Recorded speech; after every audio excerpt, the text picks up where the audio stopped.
ঋণের বোঝায় যারা জর্জরিত, বিষ্ণু ইসলাম চমৎকার একটা দোয়া শিখিয়েছেন। আমাদের অনেকে ঋণের বোঝায় জর্জরিত, আছে না নাই? এদিকে কেউ আছেন? থাকলে হাত তোলার দরকার নেই, থাকলে এই দোয়াটা পড়বেন। এক সাহাবীর নাম আবু উমামা, নামাজের ওয়াক্ত ছাড়া উনি মসজিদে যেয়ে বসে আছে। বিষ্ণু বললেন, কিরে আবু উমামা, নামাজের তো ওয়াক্ত হয় নাই, মসজিদে কি? সাহাবী বলে, হুমুমুন লাজিমাতনি ওয়া দুয়ুন। নবী গো, ঋণের বোঝায় এমন টেনশনে আছি, ঘরে থাকতে পারলাম না, মসজিদে চলে আসছে। বিষ্ণু বলেন, আমি কি তোমার এমন একটা দোয়া শিখাবো যেটা বললে আল্লাহ তাআলা তোমার ঋণের বোঝা হালকা করে দিবে? আবু উমামা বললেন, ইয়া রাসূলুল্লাহ, অবশ্যই শিখাবেন। বিষ্ণু বললেন, তাহলে তুমি পড়বা, আল্লাহুম্মা ইন্নী আউযু বিকা মিনাল হাম্মি ওয়াল হাযান ওয়া আউযু বিকা মিনাল জুবনি ওয়াল বুখল ওয়া আউযু বিকা মিন গালাবাতিদ দাইনি ওয়া কাহরির রিজাল।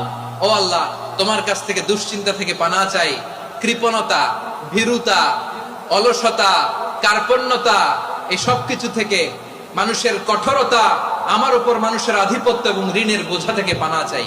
এই দোয়াটা যখন বিষ্ণু শিখাই দিলেন, আবু উমামা বারবার এই দোয়া পড়ে, আল্লাহুম্মা ইন্নী আউযু বিকা মিনাল হাম্মি ওয়াল হাযান ওয়া আউযু বিকা মিনাল আজজি ওয়াল কাসাল ওয়া আউযু বিকা মিনাল জুবনি ওয়াল বুখল ওয়া আউযু বিকা মিন গালাবাতিদ দাইনি ওয়া কাহরির রিজাল।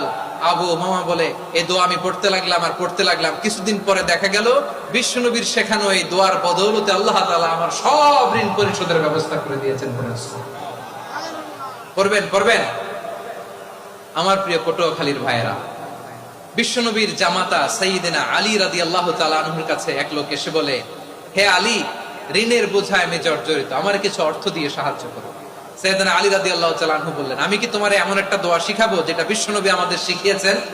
এই দোয়া যদি তুমি পড়ো, লাউ কানা আলাইকা মিসলু জাবালিন কাবীরিন দাইনান আদাল্লাহু আনকা, পাহাড় পরিমাণে যদি ঋণের বোঝা হয়, আল্লাহ এটা পরিশোধের ব্যবস্থা করে দিবেন।